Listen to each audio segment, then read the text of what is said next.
Bonjour à tous et à toutes. Après un mois de compétition intense de Coupe du Monde, auquel nous avons assisté à certains matchs fabuleux, retour à la réalité et à nos bons vieux championnats français. Aujourd'hui, je vais vous donner mon pronostic pour la Ligue 2 qui reprend vendredi 27 juillet. Donc je tourne actuellement, on est le jeudi 19, donc à 8 jours du coup d'envoi. Voici les forces en présence, mon pronostic du classement de la Ligue 2.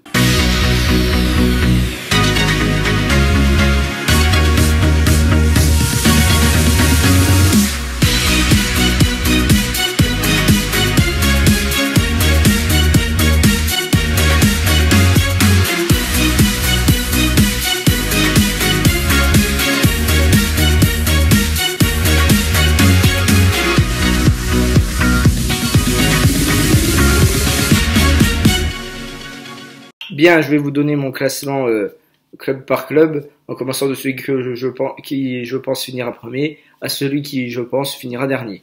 Je vais commencer donc par le FC Lorient, que je vois bien finir premier de Ligue 2, un club avec une ossature très expérimentée, un Fabien Lemoine, Gaëtan Courtrai, Linceros, Felipe Sade, Vincent Le Goffou, Jonathan Martins Pereira, un attaquant de talent, Yohan Wissa, qui peut confirmer une très belle première saison avec le club, et une seule grosse perte, le jeune talent Guendouzi. Par contre, la question qu'on peut se poser, c'est est-ce que Landreau sera au niveau avec le FC Lorient, lui qui a plutôt déçu avec la 7e place l'année passée. Au deuxième rang, je vois bien le Havre qui a fini 4e l'année passée, qui a perdu en barrage contre Ajaccio. C'est pas passé loin donc. Le Havre, c'est une équipe très offensive avec un coach que je vous conseille de suivre, Oswald Tanchot, qui obtient des plutôt bons résultats, pratique un plutôt beau football avec ce club. Du Havre et un attaquant également que je vous conseille absolument de suivre, c'est pour moi une des stars de ce championnat de Ligue 2, Azifua, que j'ai trouvé très bon l'année dernière. On a également Bonnet, le leader technique, et la recrue Hervé Basile, qui je pense peut être un bon coup. Le seul regret, bien sûr, c'est la perte du meilleur buteur de la saison passée, Jean-Philippe Mateta, 17 buts, qui est rentré de prêt à l'Olympique Lyonnais. Donc voilà les deux clubs que je vois monter directement, c'est Lorient et le Havre. Mais je vous réexplique le règlement. Il y a un barrage pour le 3e, le 4e et le 5e. Donc d'abord le 5e affronte le 4e, puis le vainqueur de ce match affronte le 3e.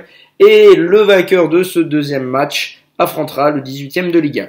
Donc à la 3e place, l'équipe que je ne vois jouer donc qu'un seul barrage sur deux, c'est le RC Lens. Ils ont embauché Philippe Montagnier, qui est un très bon coup, je pense. Un coach qui a obtenu des résultats en Ligue 2 avec Boulogne-sur-Mer, il avait réussi à les faire monter. En Ligue 1 avec Valenciennes, c'était plutôt pas mal. Avec Rennes, ça a été un peu décevant, donc il a l'occasion de se reprendre. Bonne pioche pour Lens, puisque le club veut aussi se reprendre et a réalisé un mercato très bon et ce coup-ci un vrai mercato de Ligue 2. Ils sont pas allés chercher, essayer de piocher des joueurs à l'étranger. Ils ont essayé de faire ça pendant plusieurs années, ça n'a pas marché. Là, ils ont recruté des joueurs de Ligue 2 qui ont confirmé, dont le gardien Jean-Louis Leca, qui est un très bon gardien, je pense qu'il n'a rien à faire en Ligue 2. Ils ont également recruté Mehdi Jean Tarat à Angers en Ligue 1, que je trouve plutôt bon et que je ne comprends pas que Angers ne l'ait pas plus fait jouer que ça. Et enfin, ils ont également Christian Lopez, l'attaquant, qui est toujours capable de faire des différences. Au 4e rang, une surprise par rapport à la saison dernière, vu le statut du club, c'est pas vraiment une surprise, la AS Nancy-Lorraine. La saison dernière était très difficile, ils ont connu 4 coachs, donc Correa, Oignon, Gabriel et Tolo. Et ce coup-ci, Tolo me semble être un bon coup, il a redressé le club, l'a sauvé.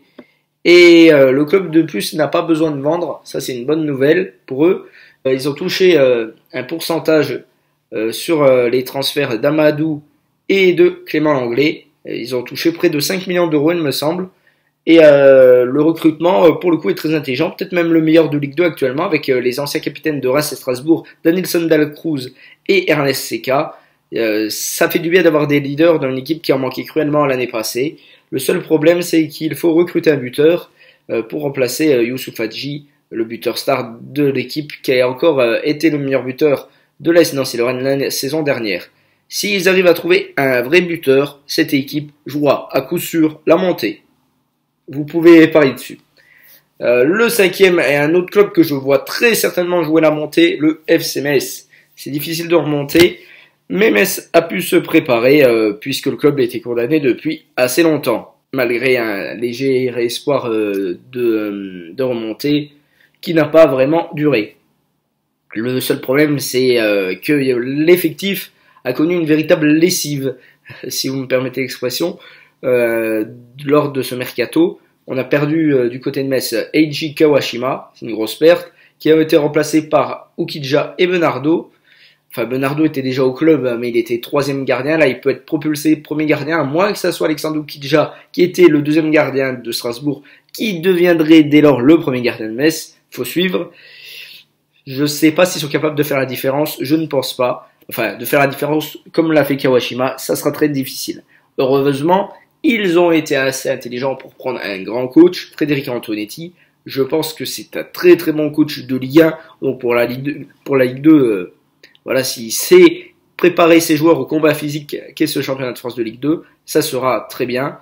Ils ont également racheté Do Séville. Alors, on ne sait pas encore si c'est pour le revendre, puisqu'il était prêté la saison dernière, ou pour le garder. Mais s'il reste en Ligue 2, ça va être très certainement le meilleur joueur de Ligue 2. Hein. Le joueur là, Mathieu Do Séville, il a sa place dans les clubs de milieu de tableau de Ligue 1, voire il a peut-être même sa place dans un club genre Nantes ou Saint-Etienne, je pense.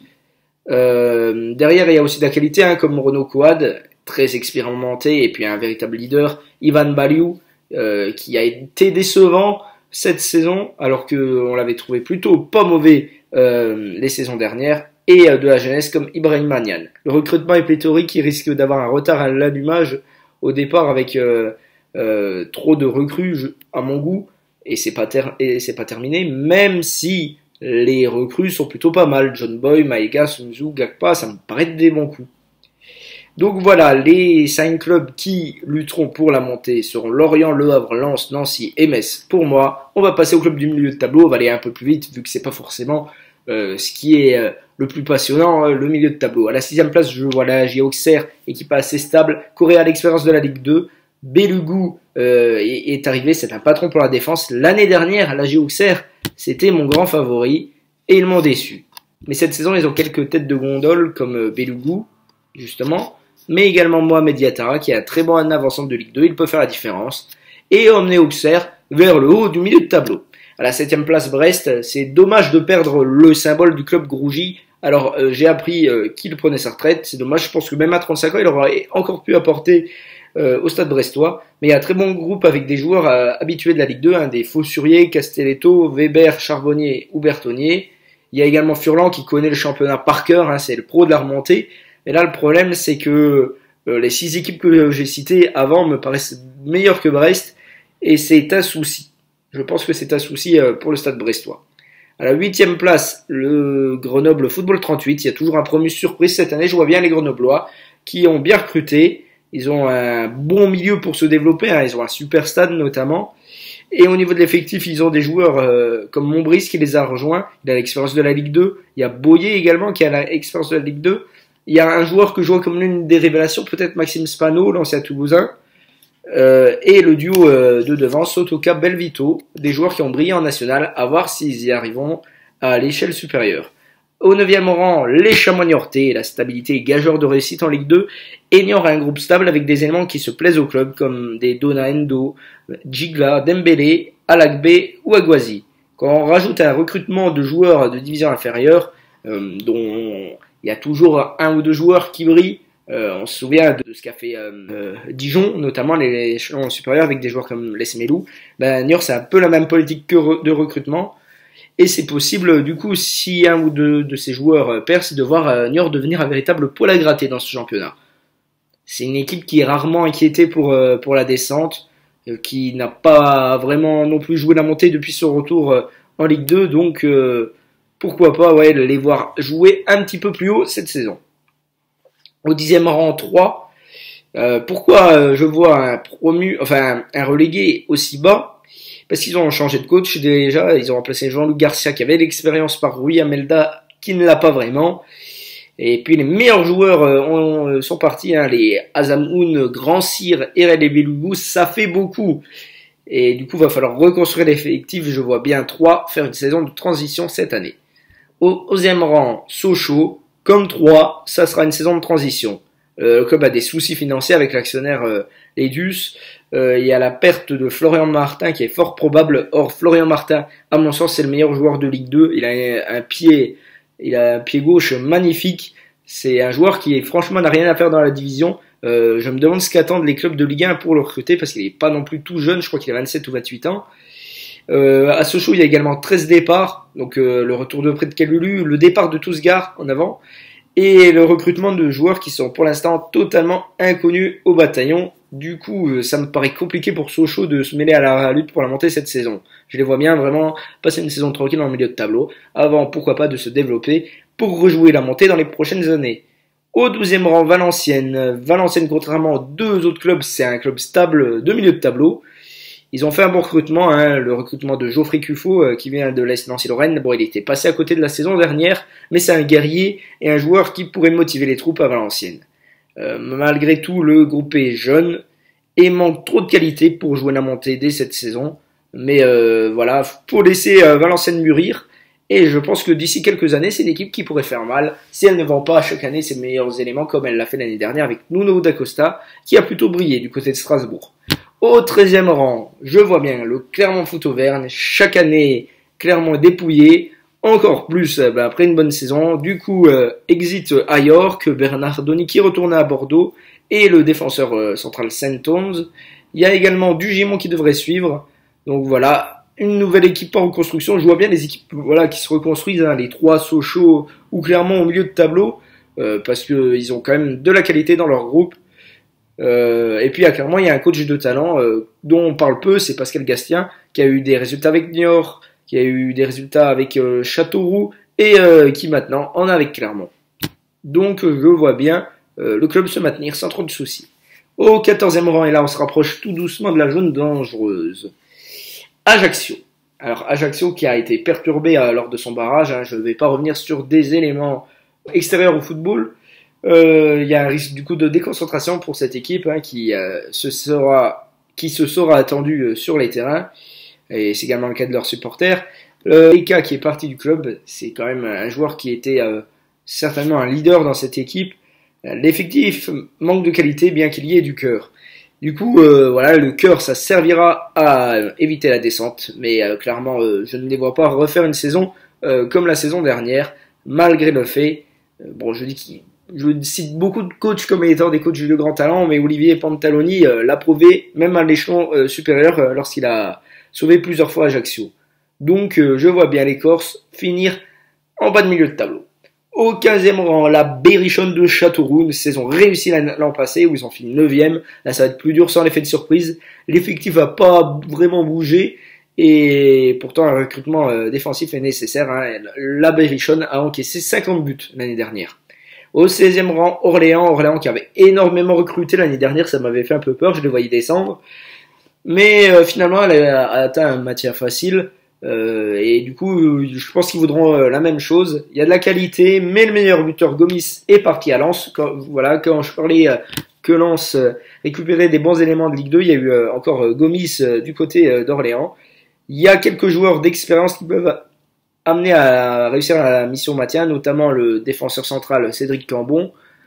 Donc je les vois se maintenir, mais un peu short quand même. Et là on va approcher de la zone de relégation, on y est presque. 17e place, premier non relégable, Red Star. Le Red Star qui est promu, qui a fini premier la saison dernière. Il y a Régis Brouard qui connaît la division, même s'il a eu quelques difficultés en Ligue 2. L'équipe a fait une super impression lors de la saison dernière, comme j'ai dit, ils ont fini premier. Et l'effectif n'a pas été bousculé malgré le départ du meilleur buteur Sané du côté de Sochaux. Donc si on enlève le meilleur buteur, il y a un groupe qui a connu la montée, un groupe soudé, et ça c'est très important pour la mission maintien. L'effectif est d'ailleurs un tout petit peu meilleur à mon sens que celui du 18e, le 18e, l'AS Béziers. Effectif inconnu hormis 3 éléments, Novaes Mostefa qui a signé hier, et Antoine Rabillard. C'est un club qui a l'air familial, qui va vivre sa première saison en Ligue 2. Ils ont en plus gardé Ibrahim Sissoko qui était prêté à Lorient l'année dernière, et le meilleur buteur du club est revenu à nouveau en prêt. Il a été excellent l'an dernier, donc c'est une bonne nouvelle pour Béziers, mais ce sera quand même très difficile malgré tout de se maintenir. Je les vois quand même finir barragistes parce que voilà, un peu comme le Red Star, il y a l'émulation de la montée et un groupe qui vient ensemble. Donc pourquoi pas les voir finir barragistes. Et enfin les deux clubs relégués, c'est les deux clubs que je n'ai pas cités. Donc le premier d'entre eux c'est le Paris FC que je vois finir 19e. Le club a pourtant réussi la saison dernière, ils ont fini 8e, mais avec Fabien Mercadal. Or, ce coach qui est parti en Ligue 1 du côté de Caen a été remplacé par Mecha Badzarevic, qui est sorti de sa mission en Bosnie. Donc il retrouve le championnat de France de Ligue 2. C'est un championnat qui a quand même des codes particuliers, donc va falloir reprendre le rythme. Et malgré tout le talent de Mecha Badzarevic, que je ne sous-estime pas, il a fait monter Istres et Grenoble en Ligue 1, tout de même. Mais malgré tout ça, je ne vois pas sublimer un club qui a perdu 3 de ses meilleurs éléments la saison dernière, c'est-à-dire Chokunte, Mimoun et Chergui. Avec tout ça, ça va être très compliqué pour Paris d'éviter la descente. Enfin, au 20e rang, le club que je vois finir dernier, le Gazélec Ajaccio. Une véritable révolution d'effectifs avec les départs des cadres Bréchet, Montbrice, Claire ou Elana. Certains sont partis à la retraite, d'autres ont quitté le club et Montbrice, lui, est allé du côté de Grenoble. Après une saison dernière déjà galère où le club a fini 16e, la mission semble impossible pour Albert Cartier. Le club n'a pas vraiment recruté et ça va être très très dur pour le Gazélec. Je les vois bien finir dernier et faire une saison un peu comme le Tour FC l'année dernière, c'est-à-dire une saison vraiment catastrophique où ils vont rester pendant toute la durée du championnat à la dernière place. Je suis désolé pour le Gaz qui est un club que j'apprécie, mais voilà, c'est vraiment compliqué dans leur contexte de réussir. Voilà, c'est mon pronostic, donc je vous le rappelle, premier Lorient, deuxième Le Havre, troisième Lens, quatrième Nancy, cinquième Metz, sixième Auxerre, septième Brest, huitième Grenoble, neuvième Niort, dixième Troyes, onzième Sochaux, douzième Valenciennes, treizième Clermont, quatorzième Ajaccio, quinzième Châteauroux, seizième Orléans, dix-septième le Red Star, dix-huitième Béziers, dix-neuvième Paris et le vingtième le Gazélec d'Ajaccio.